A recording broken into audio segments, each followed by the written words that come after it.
Okay, so welcome everybody. This is our very first, June 1st, beginning of the month, 30-day coaching program. And I'm going to share a screen with you here. And the first portion of this is actually going to be, it's going to be through slides. And all right, so what are we doing here? We're going to upgrade your relationship with money. We're going to feel more joy, and we're going to create more abundance. That is the whole point of this. Does anybody have any other reason why they're here? Hope this is why you're here, because this is what we're going to be doing, okay? All right, so let me ask you this question. What single thing affects the flow of abundance into your life, how hard you work, and how much ease or struggle you experience? All right, let's say it one more time for those that are on the phone. What single thing affects the flow of abundance into your life? It affects how hard you work and how much ease or struggle you experience. Anybody know? Take a wild guess. Okay, I guess I'll tell you, huh? Yeah. All right, it's your vibrational output. Okay. Okay, it's your vibrational output. Now, at least 90%. 10% it is what comes into you, but 90% is what you're putting out there or how you're reacting to what comes into you. All right, as far as energy and vibrational input. All right, so your vibrational output is actually what you radiate. It's all your cells, and I think you are all on the same page about this. For a long time, I didn't really pay attention to vibrational output. Being a Christian, we didn't talk about that. But now, God has really shown me how this is part of His creation. He made everything in energy. He made everything to vibrate, and what we, how we vibrate attracts what comes into our lives. Our vibration is very, very important. And in this course, I want to help you raise your vibrational level. So let's go on. Together, your vibrational, the higher your vibrational output is, the more abundance and ease flows into your life and business. The higher your vibrational output, the more abundance and ease flow into your life and business. And the converse is true too. The lower your vibrational output, the less abundance and ease flows into your life and business. Anybody have anything to say about that? Agree, disagree? Agree. Agree. Okay, this is basics, I think, for most of you. So that's why I want to start here so we're all on the same page, at least with the basics. All right, so what affects your vibrational output? If vibration and what we output is so important, what affects it? How you feel. How you feel is what affects it. Now, I am a very feely kind of person. I think you guys all know that. I'm very affected. I'm very transparent about my feelings. But there was a point in time, especially when I was a lawyer and a prosecuting attorney, that it was not cool. It wasn't wise. It wasn't professional to show any feelings. All right. We had to be as neutral as possible. I felt like I was in a straitjacket. And as you can imagine, that kind of profession wasn't so good for me. I didn't know it, and it caused a lot of out of alignment for me, caused a lot of depression. I felt lost, and I didn't have any idea about any of this. And I went into a depression that lasted for quite a while, and then I changed careers. But when we're not aligned and we're in a job that creates a lot of disharmony in our souls, then we're going to have a vibrational output that's going to be very mixed, either mixed or it's going to be very lower and not as high as we need it to be.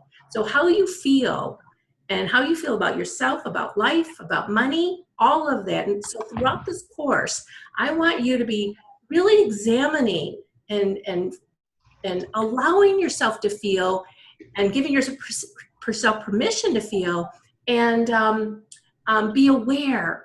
Start to increase your awareness about what you're feeling. We can change our feelings. I'm going to show you how to do that. However, we need to know what we're feeling. Okay? All right, now some of you saw this chart already, and I would, hang on one second. I need to mute here some. Here we go. I'm just mute for a minute. Okay. All right. So some of you saw this chart here, and I want you to just take notice. This is a scale of the frequency of vibrations, starting from the bottom, going up to the top. Hang on a second. Do this. All right.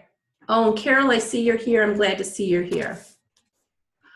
Yeah, so this is the chart of vibrational frequencies. And as you can see, at the bottom, we have very contracted, very low level. And I want you to see that at the very bottom of it is guilt and shame. I don't know if men feel as much of this as women, but women carry a lot of guilt and shame. And when we're trying to create, when we're trying to make money, step into our purpose, and we still have unresolved guilt and shame issues, you can see how they can affect how much money is coming in.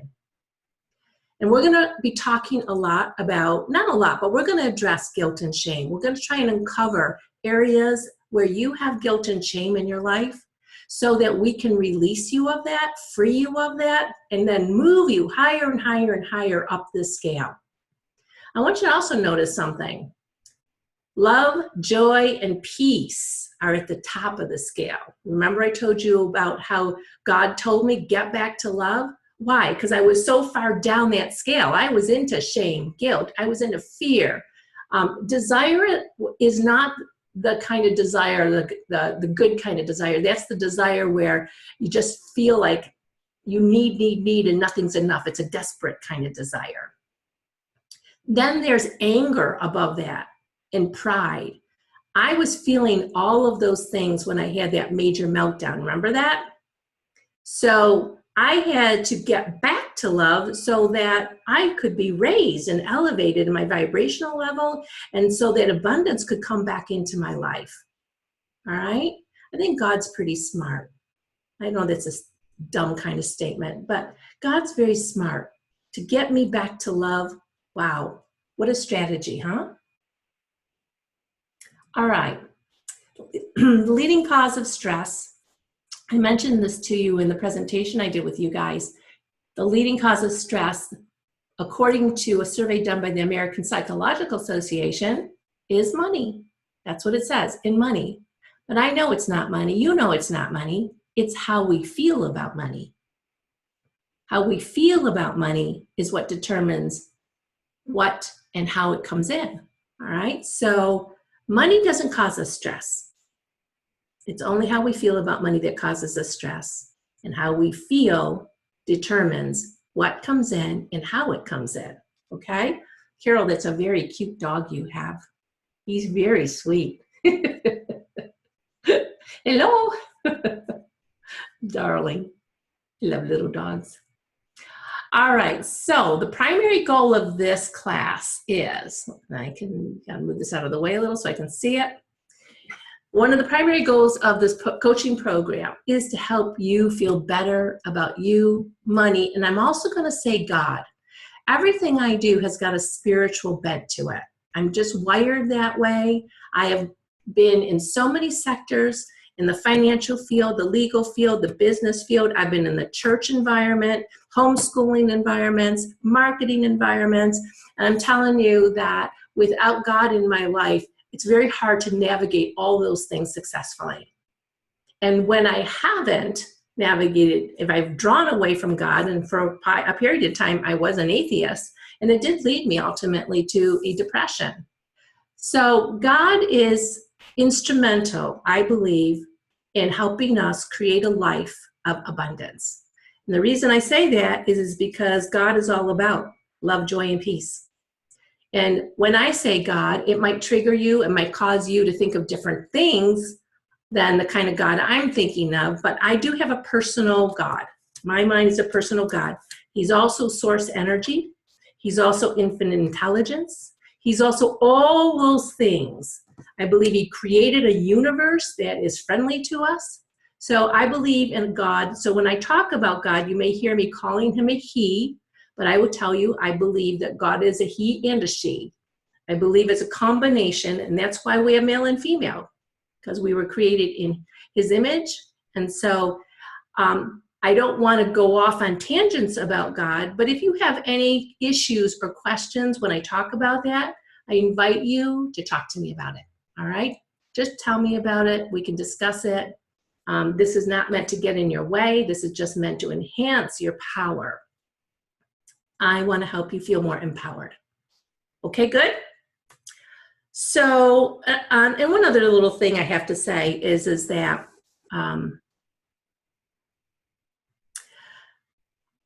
this is a personal rant, but I believe it is man who has promoted guilt, fear, and shame when it comes to God.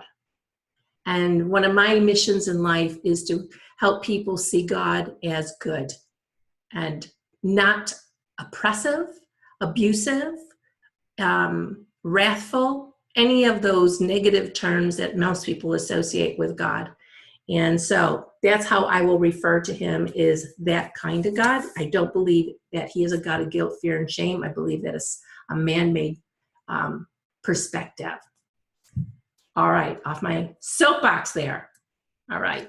Okay, so this is what I want you to do for a minute. And I want you to put in the chat how you feel about this. We're going to do 2 exercises because I want you to feel the difference in your body between feeling lack and feeling abundance. You may not feel this way at all, but I want you to close your eyes for a minute. I want you to close your eyes, and I want you to imagine a stack of bills that are due. They're sitting on the table. Stack of bills are due now and in the future. You don't see enough money in the bank or in contracts or future work or any other sources to pay. I just want you to imagine that. Close your eyes and imagine that. I'm sorry to put you in that position, but I'm sure all of us have been there at some point. And as you imagine these bills, they need to be paid. You don't see enough money. I want to know, how do you feel and where do you feel it? How do you feel and where do you feel it?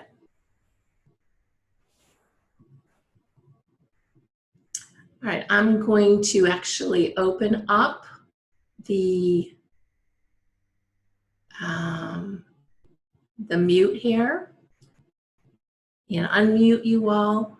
And I'd like to know from you, just tell me, what did you feel and where did you feel it in your body? Who would like to share?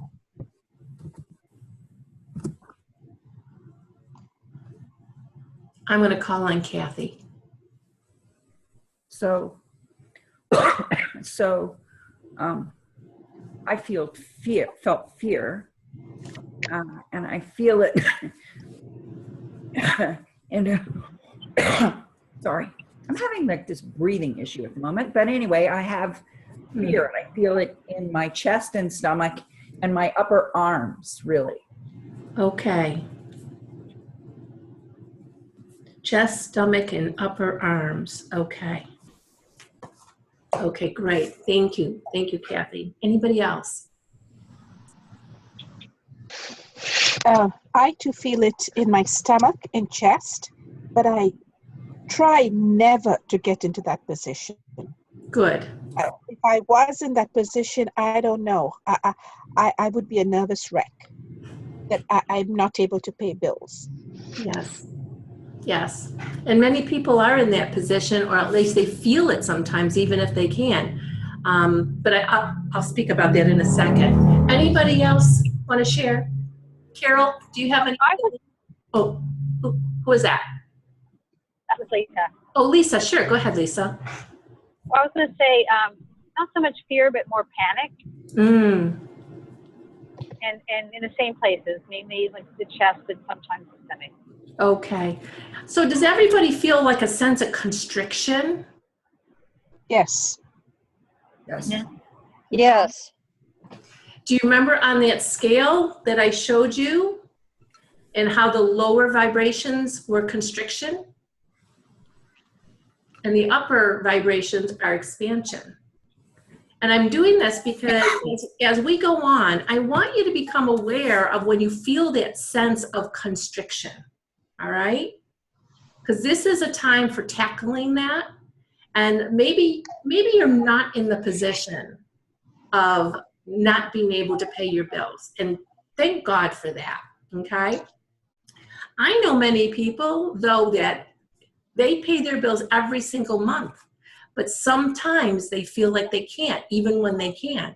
And even though they have a long history of paying their bills, they still can't. They can't. They still feel like they still have the stress. So it's really what's in our minds about it, isn't it? Marianne? Yes. Yeah, this is Carol. My picture just went away. It's And probably on another window, Carol.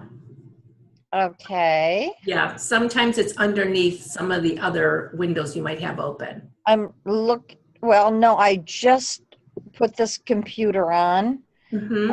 to get on after Jazz called me.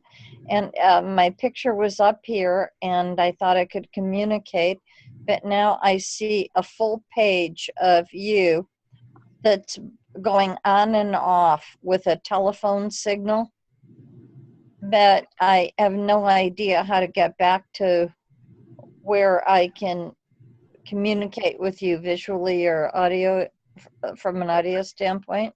Okay, can you hear me? I can hear you, yes. Okay, because we see you. We hear you and we see you. Okay. So But my you're not seeing the screen. picture was up in front of me, and now I don't see anything but an on and off picture of you. But I can hear. Okay, you might want to just try to come back in again because you're obviously on Zoom rather than the telephone, right? I am. Okay, so you might want to just go out and then come back in. You think you could do that? I had such a difficult time getting in All right, if just that stay there I then. hesitate to try because I don't want to lose a half hour.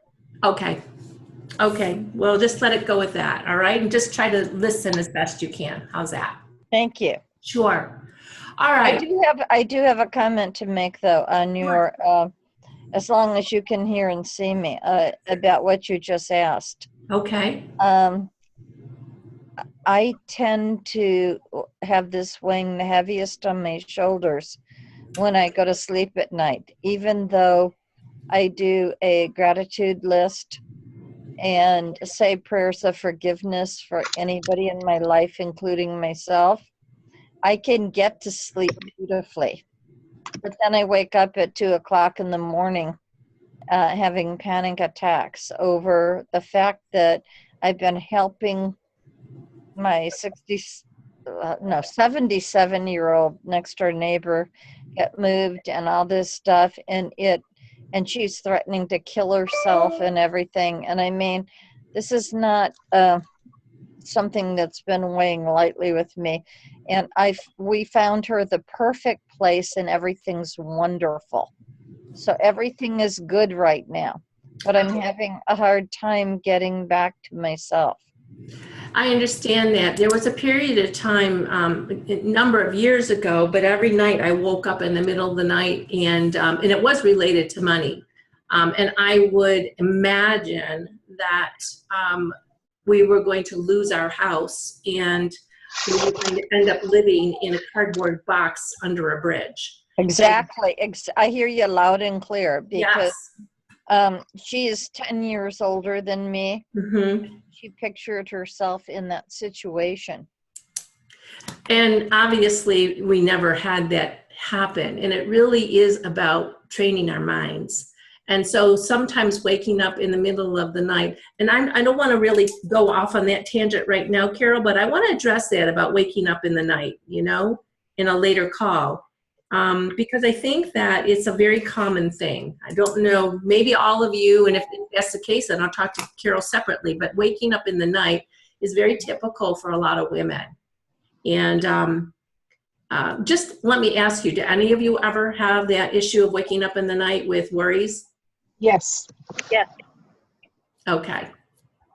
So I'll plan on tackling that next week, okay? Okay. All right, great. It's like a security thing. I'm feeling insecure, or some situation is not Yes. secure. Yep. That's what happens. Yep, exactly. All right. Okay, now what I wanted to show you with this is none of us were in any danger, but just by thinking and imagining what I told you to imagine, we could actually feel in our bodies something shift, didn't we? Yes. All right. So becoming more and more aware, part of it, the empowerment that we need to get to is understanding the connection between our minds and imaginations and what's happening in our bodies. Between our mind and imagination and the fearful thoughts we have, which create that feeling, that negative emotional energy. So the more that we can train our minds and go to a different place, the more empowered we are. True? Yes. Okay, so let's do something else now, all right? Now I want you to imagine something else. Close your eyes, and I'll just read this to you. I'll read, and I want you to just imagine that you're about to go on a vacation, and all your bills are paid, and there's plenty of money to do what you desire, and you know there's plenty for when you get back. You're planning your vacation, no holds barred. You can go anywhere you want to go. You can do anything you want to do, no restrictions. Just breathe and imagine, breathe and imagine. Maybe it's Hawaii on the beach. Maybe it's the Middle East. Maybe it's a cruise. Imagine you're planning this vacation. Now notice, how do you feel? How do you feel? Who wants to share?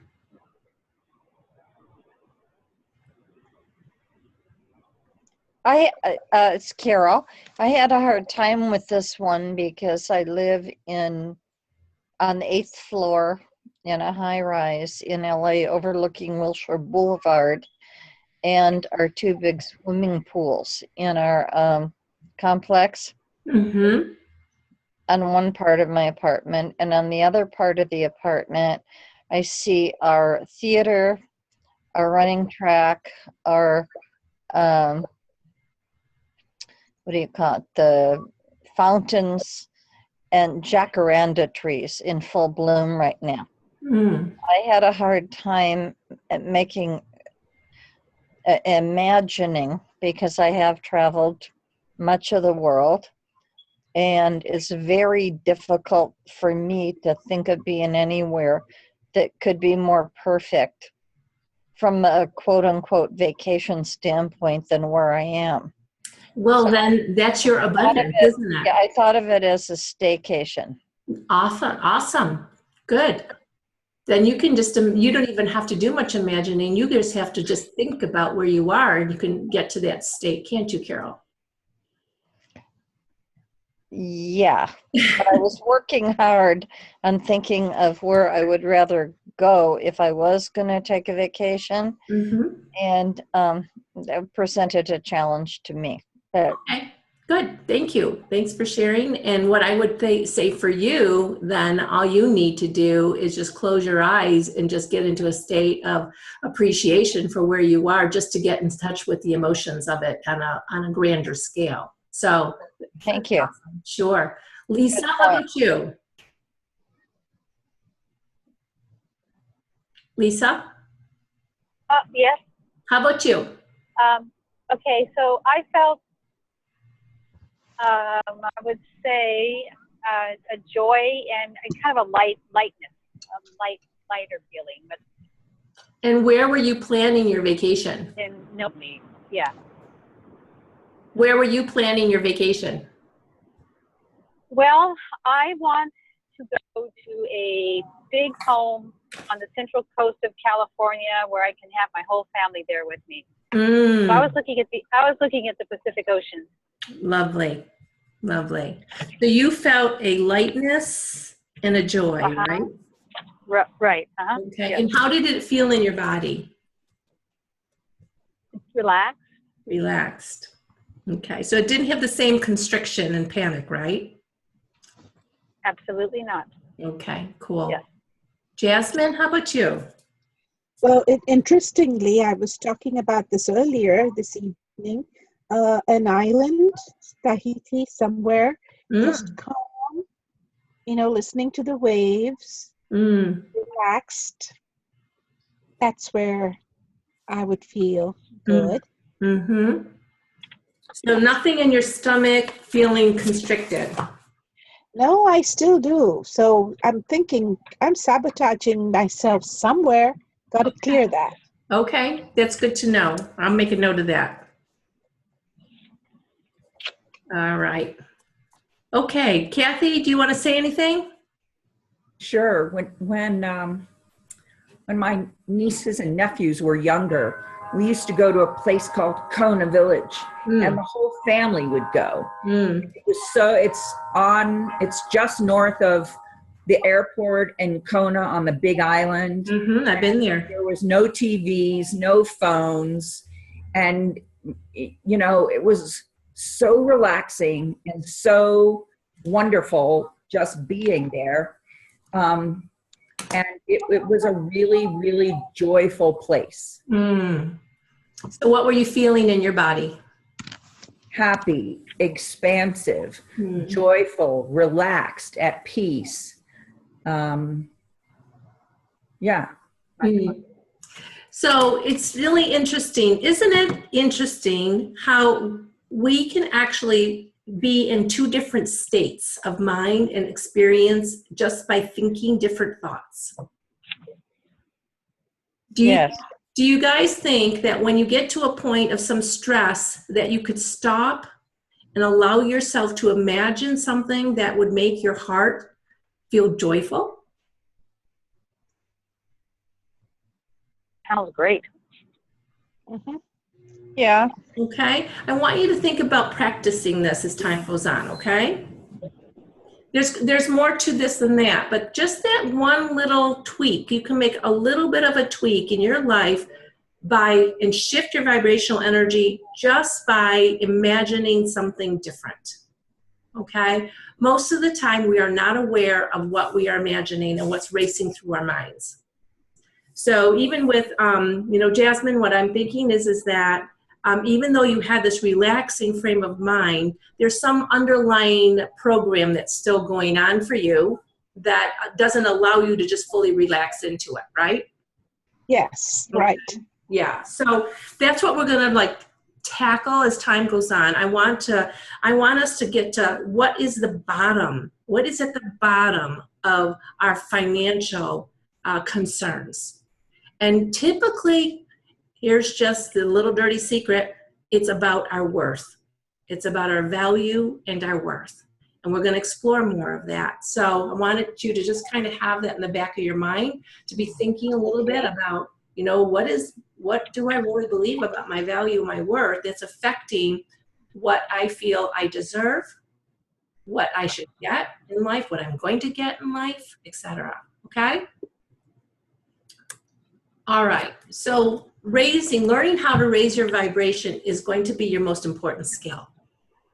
All right, I can teach you budgeting principles. I can teach you cash flow management. I know how to do all of that.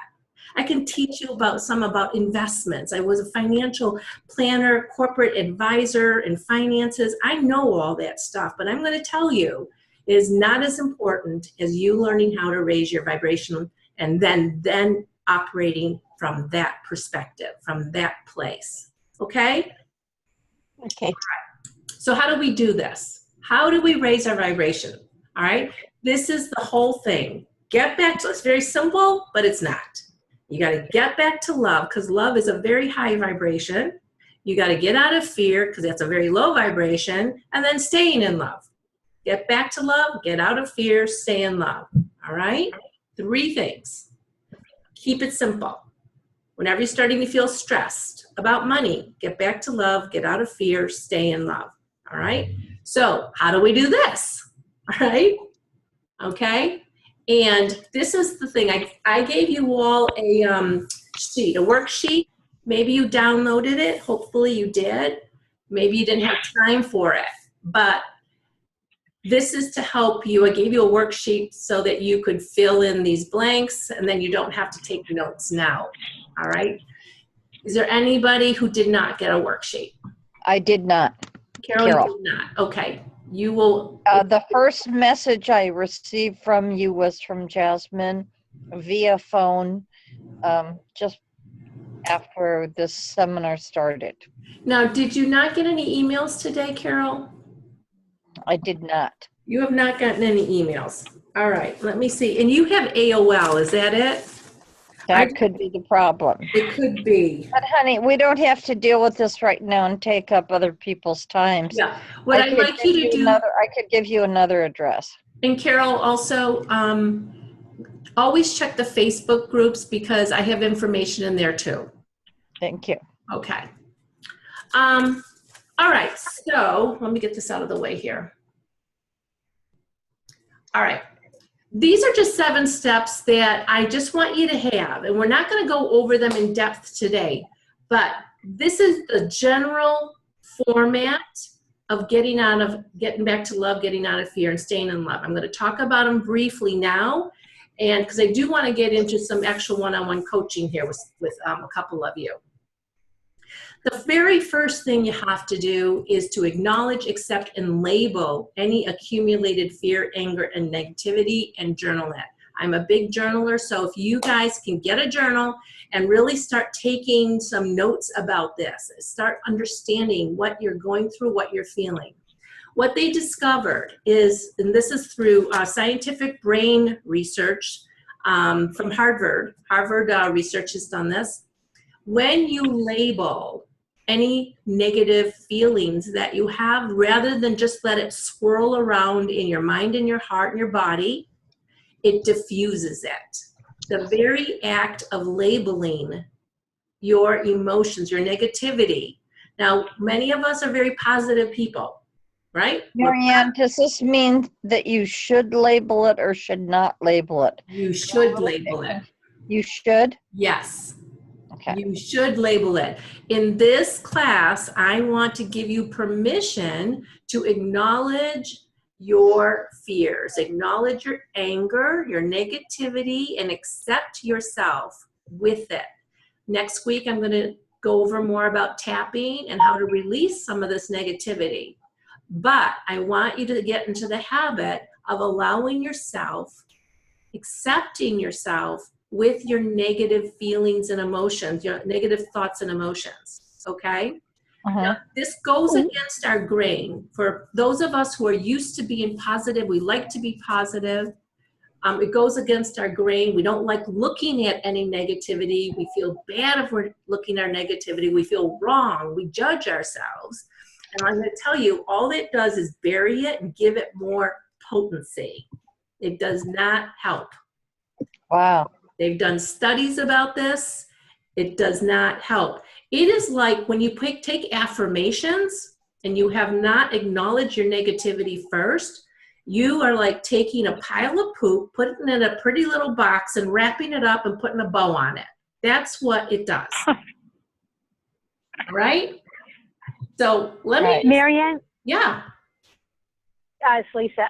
Can you explain what you mean by label? Yes. All right. Label just means like I'm feeling so angry about. I'm feeling very sad about. I'm very discouraged today. I feel jealous. I feel envious. I feel whatever the feeling is, try to label it. Does that make sense? Yeah, thanks. Okay. Anybody have any other questions about that? All right, give yourself permission. You're not going down a dark, deep rabbit hole. You're in fact honoring yourself. This is part of self-love. Did you know that? When you accept and label your anger or your negativity, now you don't have to shout it out to the world. When I showed you that explosive day, you know, that day when I just had that fit, and when I shared with you at that presentation, the reason why I blew like that was because I had let negativity accumulate, because I'm a positive person, and I kept pushing it away and pushing it away. I don't do that anymore. You know, if I start to feel pressure in my shoulders and tightness in my chest, I then stop.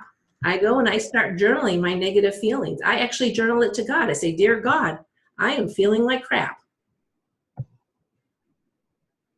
You know? So I'm not there to just vent, though. It's kind of a venting session that I do. I totally believe you need to do this every now and then. But then the next thing is step 2, all right? After you get it out of your system and you've labeled it, it diffuses it. It tells your brain, especially the amygdala, that you are okay. Now, get into then recording blessing, past blessings, especially blessings that maybe happened to you when you were 10 years old. One of the things that came out for me when I went and journaled and I got back to love, I started journaling. One of the very first things that came back to me was something I had totally forgotten, and that was when I was a baby, I was born with a disease. Now, born with a disease, I got a disease like around 6 months old. They gave my parents 18 months for me to live, and after 18 months, I'd be dead. I wouldn't make it to 18 months, in other words. And my disease disappeared. And I was in all these medical journals, and nobody could understand how it happened or why it happened. But I took that later on in life, I took that as a miracle where I know I was meant for a purpose, you know? I had forgotten about that. So I started journaling about that. So all it takes is one memory, one blessing, one miracle for you to write about it for a couple of minutes, and you are going to be in a totally different space. Okay, but don't do it first. If you're feeling negative, acknowledge your negativity first. Okay? Now, as time goes on, number 3, we're going to challenge false beliefs also. Part of the reason we have negative feelings is because we have negative beliefs.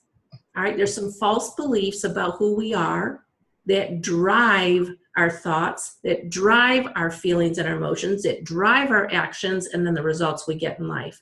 So we're going to be talking about some money stories, and we're going to be looking at them and saying, is that true for me now? Maybe that's a money story that I grew up with. Maybe it's a worth, something about my self-worth that I grew up with. But, and I know many of you women have already done work like this, but there's obviously still some false beliefs. We all are continuing to expose them as time goes on. We never fully arrive, do we? So that's going to be important for us to be doing, is challenging any false beliefs that are, and a false belief is a belief that is disempowering you. All right, it's not working for your good, it's working against you. So that's what we want to be looking at. I got to move this a second so I can see these words. Forgive and release resentment. Now, Carol, you were saying that, you know, you forgive and you release before you go to bed at night. And that is a great practice, forgiving and releasing resentment. I had let, because I said I didn't like looking at negativity, Positive Pollyanna that I was. And so I had built up a lot of resentment. I had resentment towards God. I had resentment towards my husband. I had resentment towards the universe. I had resentment. And I didn't know I had resentment until I got back to that place of positivity, of blessings and miracles. And then I could look at and go, oh, wow, you know, I had to forgive myself for feeling the way I did and thinking the thoughts and doing the things that I did. One of the things that happens a lot of times, especially when it comes to money, is that when we run into a bind or we see something we want to buy, or we don't have enough money for X, Y, or Z, we start to think about the things we purchased in the past. And maybe the things we purchased in the past we were flippant about, or we spent much money on that, or we shouldn't have bought that. We tend then to have this feeling of judgment against ourselves. Has anybody ever felt that? Like, I wish I hadn't bought that thing. Why did I buy that thing? I could use the money now for this. Marianne, I know on 2 occasions I bought the same dress twice. And obviously I liked the dress, but the price tag never came off the first one before I bought the second one. And it could have been 6 to 9 months later. And I'm stuck right now with both of them. And they both have the price tags on them. Oh my goodness, yeah. And to be honest with you, I don't even like the dress. I don't know what I liked about it. That's when you know that, at least for me, that's when I knew that something was really wrong that needed to get fixed. I see. So if I like a pair of shoes in olive, why would I not like them as much in the other 4 colors? So against my better judgment, I'd buy 5 pair of shoes. And I think that does, because money is so tied to our emotions, and we do make purchases sometimes that don't really, they're not a good value for us for whatever reason, you know? Exactly. Has anybody else felt that sense of basically, yes, you've made a wrong purchase, or maybe it was a right purchase, but you still wish you didn't make that purchase because you feel like you need the money now? The point really I'm trying to make isn't about the purchase, but about, you're kind of hating on yourself for doing it. Anybody ever feel that way? Carol's waving her hand. Yeah. Okay, you too, Lisa, right? I felt that way about a coaching program I bought once. I still haven't felt like it was a good idea, and I'm stuck with it. There you go. That happens a lot for entrepreneurs. There's so many marketing. Oh gosh, just marketing. I don't want to say ploys, but marketing Options. Yes, and presentations and everything just looks so good, and so and you're usually feeling a lot of need, and so you buy these things and then you don't use it, and then you feel like, oh my gosh, what did I do? Why did I do that? So here's what a tip I want to make. I just want to give you right now about this. When you feel like you've made a wrong purchase, and you feel then a kind of sense of guilt about it, all right? Or a sense of shame about it. That guilt and that shame is actually worse for you than the purchase. Why is that? Did you get that? No, why I did. Why is that? Why is that? Why is the guilt and shame worse for you than the purchase? Yes. Okay, because everything's vibration. So if you're feeling guilt and shame, and where is that on the scale of that chart, remember? It's a very low level vibration. And when you are operating in such a low level and what you attract comes back to you, you feel with guilt and shame, you feel the sense of, I don't deserve. There's 2 things that goes on. I don't deserve to buy other things. You also start to doubt your own, you can't trust your own wisdom. Sensibility, yeah. Your own sensibility. You think something's wrong with you. All this self-judgment comes upon you. And because of that, you can't be open. It clamps down your ability to receive more abundance. Yes. Does that make sense? Yes. Yes. Okay? So this week, one of your assignments, I wasn't planning on this, but I see now, one of your assignments this week, I want you to write down the things that you feel embarrassed or guilty, ashamed, or just bad about purchases that you made that you wish you hadn't. Marianne, I only have about 6 or 8 notebooks. Now I'm going to have to go out and spend money on another 12 notebooks. Is this a good purchase? Well, you just may then, okay? But you don't have to write down everything, Carol, okay? But I do want you to write down, let's just do 3 or 4 of them, okay? Just write down, and then what I want you to do is I want you to look at those, and I want you to say, Carol, I forgive you. I forgive you. I release the resentment that I feel about this. That's all. Thank you. Okay? Release the resentment you feel. Yeah, because I do feel resentment to myself when I bring clothes home and they are in the Ross bag for 45 days and I only have a 30-day return policy, and I pick up the dress and I go to hang it in the closet and see the same dress. Well, then also, after you release your resentment, you go take those dresses and you give them to somebody who you think would like them. All right? Do something good with it. Thank you. Okay. All right. Number 5 is to refresh and renew love for yourself, for God, for others, and for your work. All right. After you go through this process I'm talking about, you're in a position now to renew. Renew the love for yourself. You're more open to receive love for yourself. You're more open to receive love from God, from others, and to love the work that you do in even greater passion. We'll talk more about this too. Number 6, relax and trust. Allow the flow of abundance to come in whatever form it comes. This is the tracking part. All right? Start tracking your abundance. It doesn't matter where it comes from. It doesn't matter how much it is. You don't care what form it's going to be in. I want you to just honor and be grateful for it all.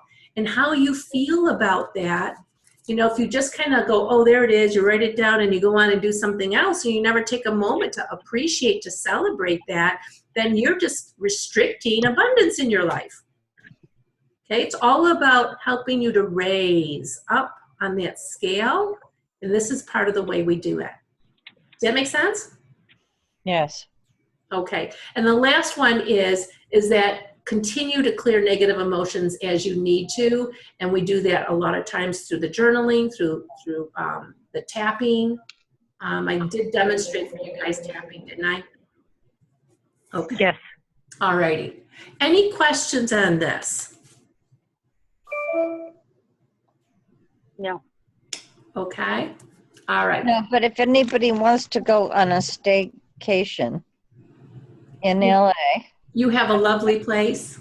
at I don't own it. I live in Park La Brea, and I have a place especially cool in the evenings because it's surrounded by palm trees and cabanas. Lovely. And they let you use any type of floats that you choose to, and it's salt water. So you automatically float up to the top, whether you want to or not. If anybody would care to join me on any evening, they're open until 10 p.m. I would love to have you as my guest. Thank you, Carol. Okay, you guys heard it. Carol's open. Thank you, Carol. It's on 6th Street between Fairfax and La Brea. We have 4,200 apartments here. Oh my goodness. And the swimming pools are like nothing you've ever seen in your entire life. Cool. Very cool. All right. So this is the last part because I want to go to to 6:30. So we've got 5 more minutes. Just one more little tidbit on tracking. What do you track? Found money, old savings, new programs, gifts, contest winnings, new contracts, refunds and discounts. This was cool. We thought we owed somebody $150. We wrote him a check for some work he had done for us. He calls us back and he said, no, you've given me so many referrals in the past. I don't want this check. And he just tore it up. So $150 more on the tracker, right? Okay. So services, referrals, and also fun and meaningful activities. I have a woman who texted me today who just signed up for the Abundance Tracker. And this is a woman who, they make millions of dollars. So even when people make millions of dollars, right, they still enjoy this whole process of tracking because, you know, they get busy. They want to be able to put things down. So he said for June 1st, the very first thing that she put down was a kiss from her husband. And so she said to him, what do you think I should put the value of this to be? And what do you think he said? $1 million. Close. He said priceless. Priceless. Priceless. That priceless can mean priceless or priceless. Yes, it's without price. I Without just price. heard somebody on a TV show called The Doctors, who's a sexual specialist, Mm-hmm. and she said if you're married and have been married for a long period of time, you need to make sure that you have a good French kiss every day because that can make all the difference in the world. That's awesome. Well, we'll get into that discussion maybe some other time. All right. So tracking your abundance, the benefits of it keeps abundance in front of you. It's very easy to get into negativity, as we said, but I don't want you to ignore it. It records your abundance so that a lot of times the lie of insufficiency, like I don't have enough, I'm not going to have enough, you can look back on all the times that abundance came to you, and it will help you in your state of insufficiency at the moment. It reinforces the truth that abundance is everywhere. And it creates positive attracting energy, all right, higher up that scale, opens the flow to more abundance, creativity, opportunity, insight, playfulness, and passion. After I did, this is really interesting, but after I did the video yesterday, I don't know if you guys saw that I did a video on Facebook yesterday inviting people to do the Abundance Tracker for free, the free program. And when I did that video, something came upon me and I just felt this extreme joy as I was doing it. And later that day, I got a check. I got a person calling me, a very high-level person calling me, wanting me to consider doing partnering with her about this. I can't go into it right now because it's kind of confidential at the moment, but wanting me to think about partnering with her about this project that could be huge. I haven't heard from that person in a long time. And all of a sudden, there she is texting me about this opportunity. Wow. So it's amazing to me that when you get into that state of playfulness and joy and happiness and positivity, the doors just open for you. So, and it does by you being you. You being you, all right? There's ease in you being you. So just wanted to share that. And one last thing here. Well, clear negative energy daily. I forgot that this slide was here. Identify, acknowledge your money or your worth stories. Some of us have money stories and worth value stories about who we are that are not empowering and keep us trapped and locked down. And I think too, sometimes the older we get, the more embedded these things are. You know, the more we just come to resign and accept ourselves. It's good to accept yourself, but we settle. So I'm really proud of you ladies for tackling this and for wanting to know what your money stories are that aren't working for you, what your worth and value stories are that aren't working for you, and then clearing them. So we can walk forward in the truth of who we really are. And what we are is magnificent, magnificent creations, beautiful women with power and purpose and passion in our hearts. And you are on the right path to really fulfilling your dreams. So I'm very excited for you to be here, and I honor you for being here. So seize the day. Yay, it's right. I mean it. I mean it. So here's like little, I love this little Supergirl. Seize the day, create and take action in love, joy, and playfulness. Right? A lot of times we're taking action and we're trying to do certain things that we know we should do for our businesses, and we're doing it with negativity in our it's like fear has got a grip on your ankle and you're trying to move forward with this thing dragging on your ankle. Can you just imagine that? All right. We want to cut that off so we can be more playful, freer, and just walk forward in greater amount of positive energy and love. All right. And the last thing here is about, before I get to your assignment, I would like to take one of you, and through one of you, you will be able to, the rest of you will be able to see some of yourself, all right? What I want to do is coach one of you through and see if we can discover what could be an underlying belief that you have that is sabotaging you, all right? So let's see, Jasmine, you, I think you've been thinking a lot about this. So let's start with you today, okay? Okay.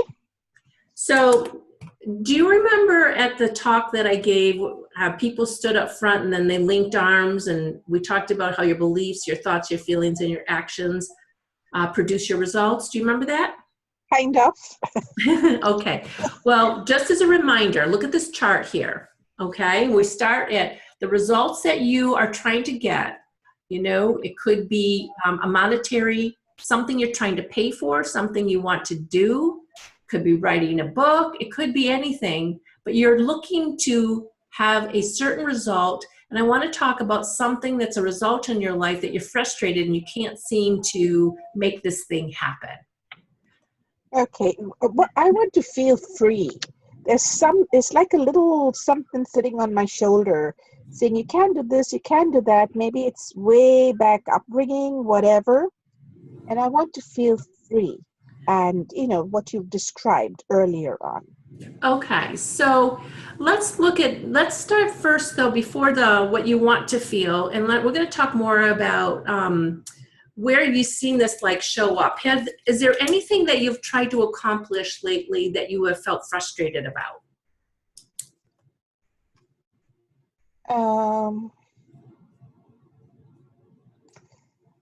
I can't put my finger on it right away. It's on the surface. It's your granddaughter's birthday. Oh, well, she was doing her own thing. Yeah, so I did get. How about something related to money? Money, I'm pretty good at budgeting. Okay. So I don't allow myself to get into that position. However, I'll deprive myself of stuff so I will not get into the position of owing money. So maybe that depriving myself. Okay. Perhaps that's something. All right. So when it comes to money, let's do this. When it comes to money, how do you feel? Oh, that's hard. That's I explained to you before. That's hard. Money achieves stuff, but that's it. I want that freedom, that flow, that I can easily spend my money and not feel guilty spending it and have enough to be able to pay for everything.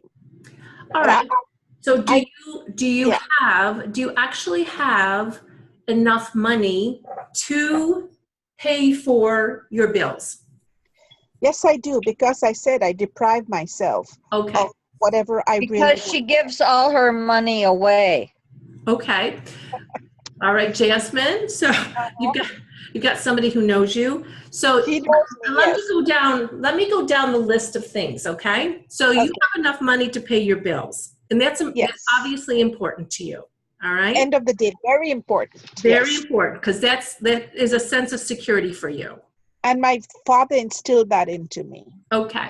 So then beyond your bills, what would you like to be able to have money for that you often feel you shouldn't spend money for?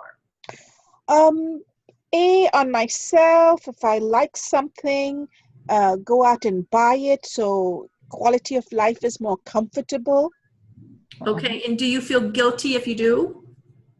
I don't think I feel guilty. I just feel I've got to have enough to pay my bills. And I guess now that you're saying it, it was instilled in me. Do not buy anything you can afford to pay for at the end of the day. All right. So let me ask you this.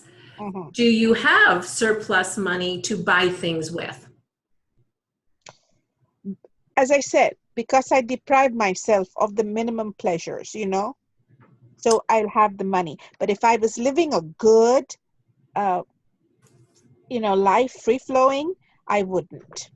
So what you're saying is that you would like to be able to buy things, have a quality of life, and be able to spend money more freely, Yes. but you, and this is not really about feelings, this has to do with hard numbers. Do you have the numbers to support additional purchases every month? No. Okay, so you have the numbers, and you don't have to share what your numbers are, but let's just say that your expenses every month are $5,000 a month, all right? But Yes. and would you say then that you have 5,500 a month, or would you say you have 4,500 a month?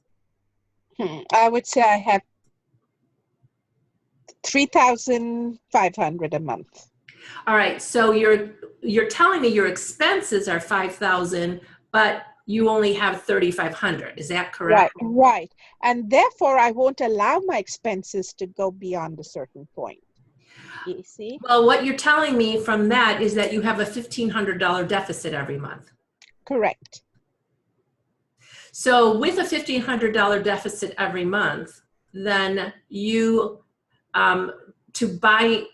then you're not making your expenses then, because you just told me you do make your expenses, but now you just said you don't make your expenses. Simple, like, okay, skip a lunch, skip a dinner, simple things that I should be doing. So, Jasmine, Yeah. how much more per month do you think needs to come in so that you could be freer about what you spend? So you can make your expenses and have some freedom. At this present time, at least 4,000 a month more. You need 4,000 more per month. Yes. Jasmine, I don't think she's meaning that you're going to give away three of the 4,000. No, not give away. At this point, yes, I would need at least that much a month to break just even. All right. So you need $4,000 a month to break even. Extra. Yes. All right. So you have 3,500, Yes. but you want another 4,000 on top. Okay. Yes. So none of us here are to judge how much more money you want. You get to choose that. Correct. Right? You get to choose that. So in the result column, when you look at this chart, the result column is bring in an extra $4,000 a month. Correct. Okay. Now, actions are, what are the various things that you can do? Because actions are about doing. What are the things that you can do in order for you to bring in an extra $4,000 a month?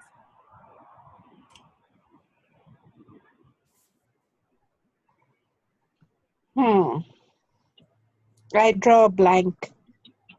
Okay, so what you're saying is that you don't know how to bring in another $4,000 a month. Yes. Okay.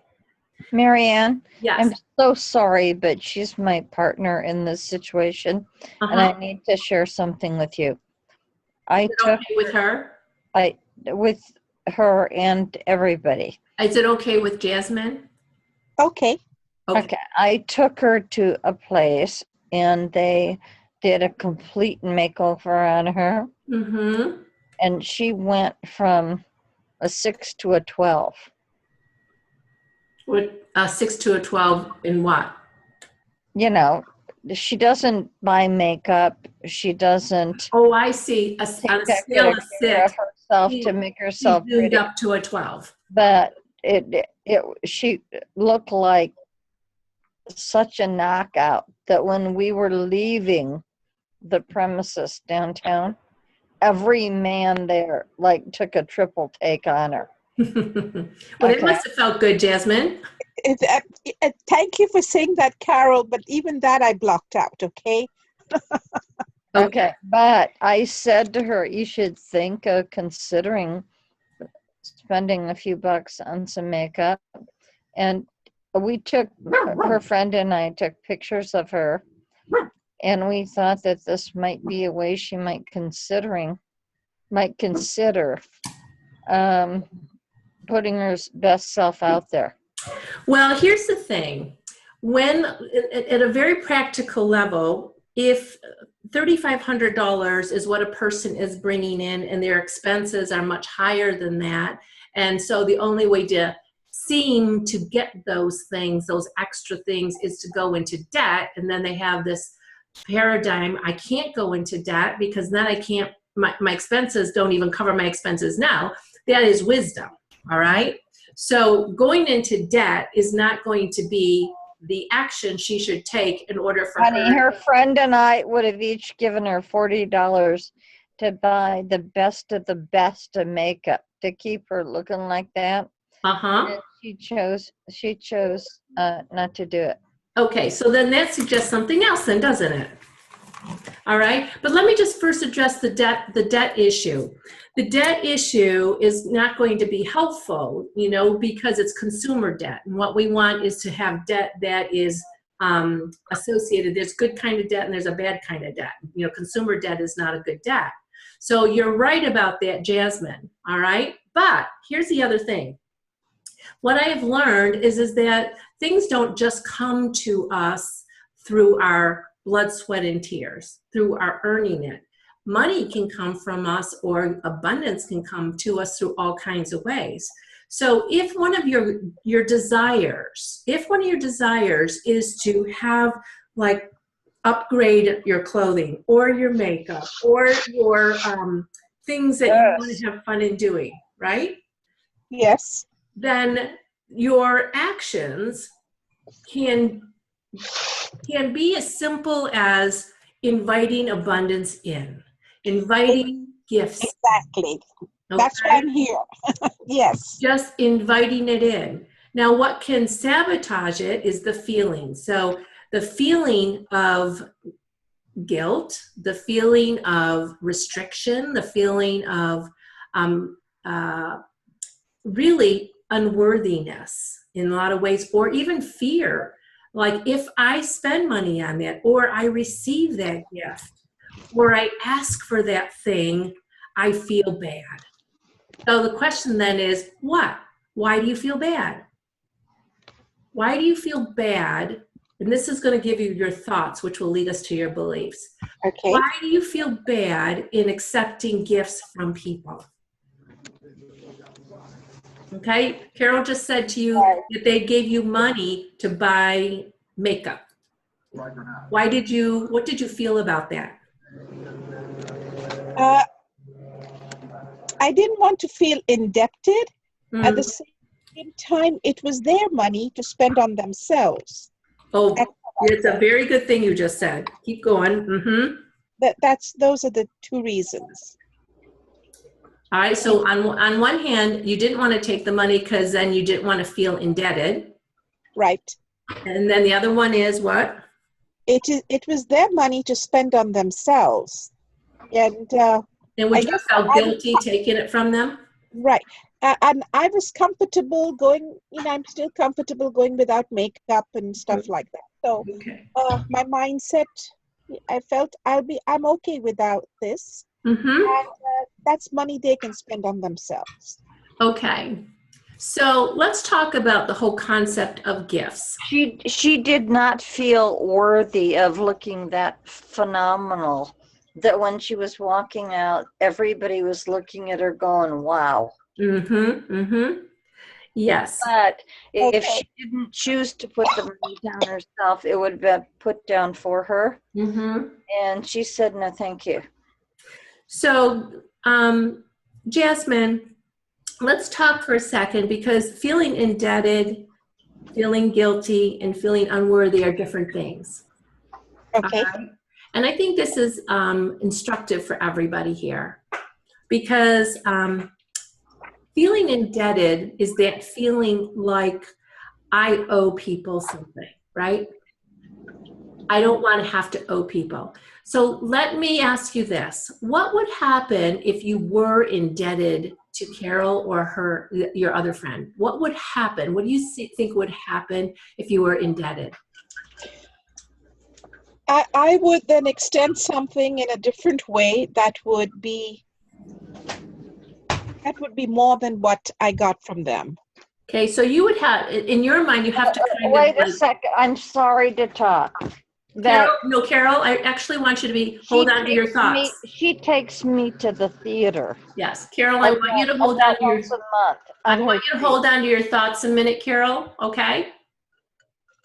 Okay. All right. I just want to work with Jasmine about this because, and see what is in her mind. All right? Yes. Okay. So, Jasmine. Yes. All right. So, in your mind, if you are indebted, then you would feel obligated then to do something more for them, correct? Correct. And because you feel like you don't have the money to do something more for them, you don't want to then the scales are uneven, true? True. And if the scales are uneven, what does that mean? What does that mean to you? Maybe I'm not getting what you're saying, but in my mind, that budget, it doesn't fit that budget. Okay. And I'll touch very quickly on what Carol says about taking her to the theater. That's in my budget. I can do it. That's a planned budget. But this would not be a planned budget in my mind. Okay. I'm restricting myself and narrowing what I have to do, and I'd like to be able to expand it. So here's the thing. When we have this feeling, any of us, when we have this feeling like we have to do something in return for what somebody has given to us, what it's really based on is a belief that we're not worthy. It really is a worthiness issue, like you were saying, Carol. It's a worthiness issue. It's not really a budget issue. The budget is really just a way for you to pay for what it is you think you need to pay for. But I'm talking about the question of just receiving gifts. Just receiving gifts without any obligation to pay back. Okay. All right? All right. When the day after the meltdown, and I keep referring back to this because it's very instructive, and I got back to that place of just receiving love. I don't know if you remember me telling you this, but we learned that day that there was a GoFundMe account that was sent out on our behalf. When I learned of that, I wasn't grateful, I was angry. Why was I angry? Because number one, it was really a pride issue. All right. Number one, I didn't ask anybody to do this. Number two, I didn't want people to look at me as pathetic. And number three, how was I going to pay all these people back? All right. Right. Get back to love means, and that's what I heard God say, get back to love means that you receive this without condition. You receive this without leveling the playing field, without having to pay anybody back. But your payment is gratitude. Okay. Plain and simple. It's gratitude. All right? Okay. So what it is you feeling worthy enough that somebody wants to bless you without anything coming back to them. Could you do that? Yes, I can. Thank you. All right. Now that's just one aspect of what we're talking about, and that just has to do with the indebtedness. So I'm not going to approach all the issues here. I just want to approach the one issue about feeling indebted, having to pay people back, and not receiving freely. Women oftentimes are people that don't receive freely. They always feel like they got to do something in return. If you don't do something in return, then people are going to be mad at you. They're not going to like you. There's all that rolled up into that. Does anybody have any comments about that? Any questions about that? Just that one thing. Questions? You get it? Yes. Yes. Okay. So, Kathy, what are you thinking about that particular thing, about indebtedness? Oh, you're on mute, Kathy. I know, because I cough a lot. That's okay. So that feeling of indebtedness, I really think that has to do a lot with the fact that many of us are more able and more comfortable and happy about giving than we are receiving. Mm-hmm. But what we really have to realize is that it's the same energy. Yes. And if we can't really receive, we're not giving freely. So when we're imposing our own judgments on the giving, all those feelings that we feel about receiving, we're imposing those feelings on the recipients of our gifts. They're not doing this, they're not doing that, they're not receiving the way I want them to receive, they're not feeling guilty enough. So when somebody offers to buy my dinner check these days, I say, oh, thank you so much. This meal was delicious. I mean, there's always that little fight over the check at the dinner table when you're out with another couple, Mm-hmm. or you're out with your friends, or are we going to go Dutch, or what are we going to do? And the thing is this, I've been on the taking end when I really couldn't afford to pay for what I was doing, and people picked up the slack for me. And I've been on the other side of it, where it's my turn to pick up the slack for other people. Mm-hmm. And it's a matter of enjoying both sides of the energy. Absolutely. Thank you. Thank you. There is a Bible passage that says it's better to give than receive, but a lot of times we think that means that it's only good to give and not receive. All right? Giving is a wonderful thing, and I think it's an empowering thing. And a lot of times, unfortunately, we put judgments and projections and all kinds of, we load up gifts with stuff rather than giving freely. All right? And I think the same thing is true when we receive freely. So this week, be alert to how you feel when things are given to you. I would like you to ask for things, and I would like you to practice receiving freely, whatever it is, and then journal about it, and let's talk about that. You know, even share in your group, in the Facebook group this week, share about how receiving has felt to you. All right? And if you are giving with some kind of conditions attached to it. Yeah, that's all I want to say about that. Okay, so anybody else have, yes, Kathy, you're unmuted. Can I just add one thing? Yes, ma'am. If you think you don't have issues about giving, think about how you feel about giving money to a drunk on the side of the road with a cup. You know this guy's a drunk. He's got a bottle sitting next to him. He's got a little cup and he's sitting on the side of the road, or his eyes are half closed or something to that, like that. And if you won't give money to that person and you're thinking, I'm not giving money to that person, they're just going to spend it on alcohol. Okay, so if you can feel that way about giving to that person, I mean, it requires a leap of faith. I know. Been there, done that whole thing.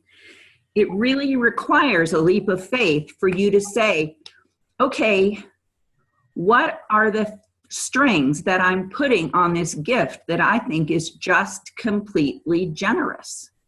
Well, and there's another point to that too, because that's very good. That's a very good thought. But when you think about giving and you're making judgments about who you're giving to and what you're giving about, those are the same judgments that you feel when people give to you. Right. Yep. Yeah. Those are the same judgments, and it makes it difficult for you to receive. I had a loaded amount of messages from when that GoFundMe account opened up for us. There's no way I could pay all those people back. Most of them, I didn't even know who they were, first of all. All right. So I had to receive freely because there's no way I could. So, you know, I'm on the list that GoFundMe account went to. I'm on that list. And what did you think, Kathy? Did you think what a lowlife Marianne Amon and her husband are? Absolutely not. What I thought was, I mean, that guy has a huge list. Yes, he does. So I thought, oh my God, is that the Jean and Marianne I know? Mm-hmm. Is that the Jean Amon I know? How many Jean Amons can there be? And I read everything about it. And it just blew me away. And then I looked at your page and I was like, is that really going on? Why don't I know about that?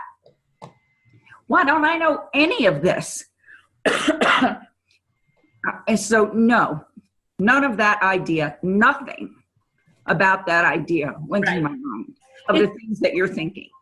So it's really is that people are going to somehow think less about you, or you're going to be put in a position where you can't return the favor, and that's going to make you feel less.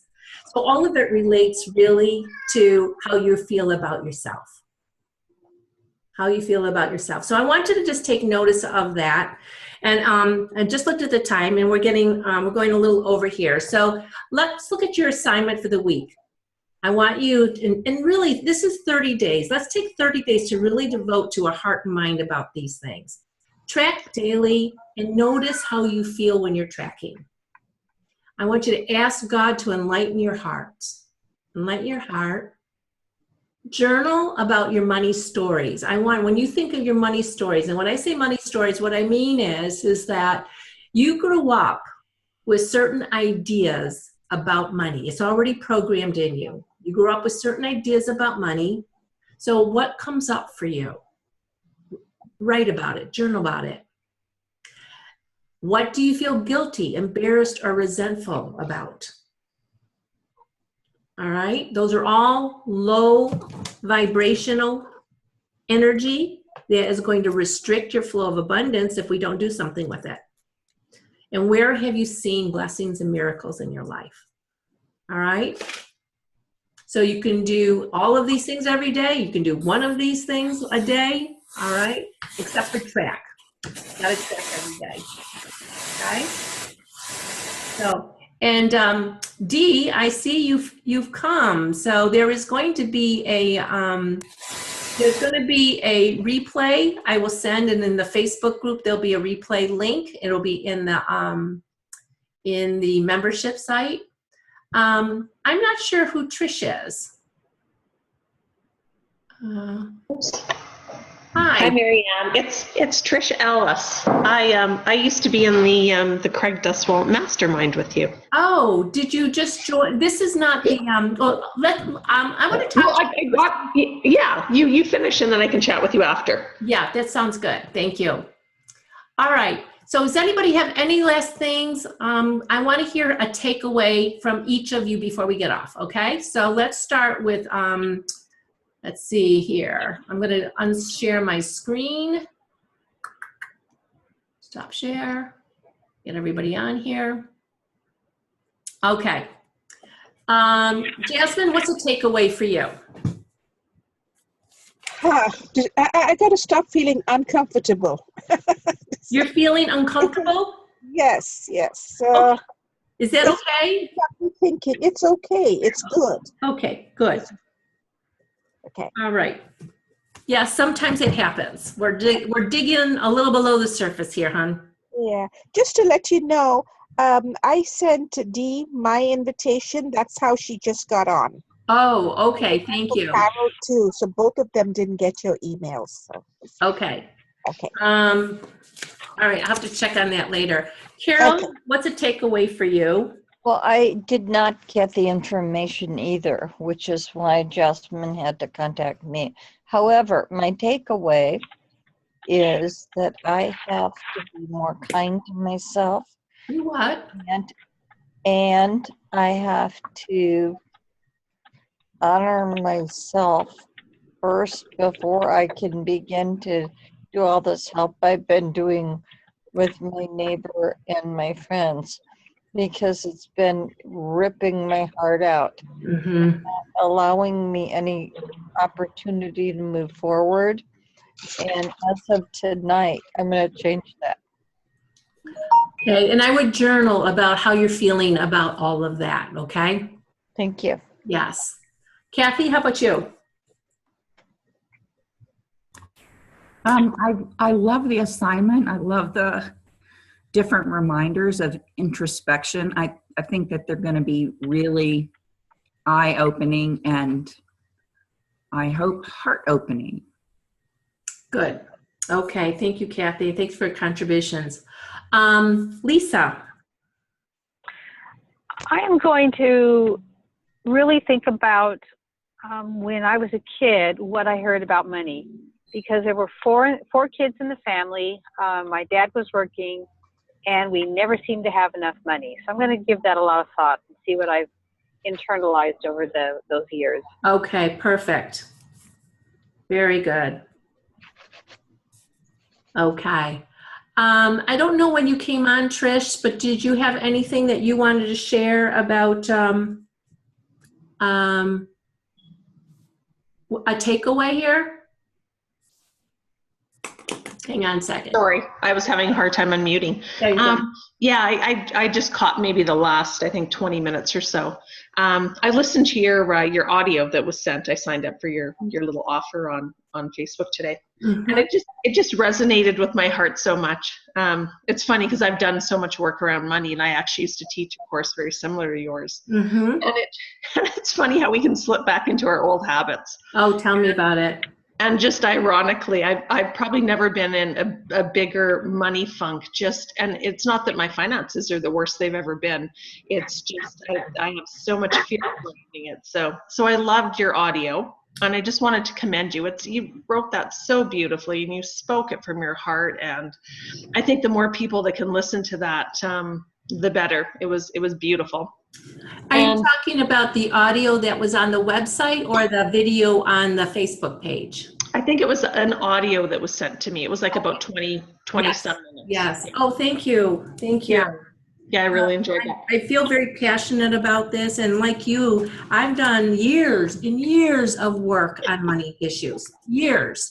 I mean, I can't tell you. So for me to hit that wall of fear last year, it was like, where is this coming from? I should know better. And that's the part of the self-hate that goes on, the loathing. I should know better. I should know better, you know? But I think the hardest thing, at least my own experience, is just shame around money. yes, very good. Thank you. That's my challenge. So Okay, I love it. Thank you for sharing. I don't love it that you feel that way, but I love that you're bringing it out. yeah, absolutely. Thank you.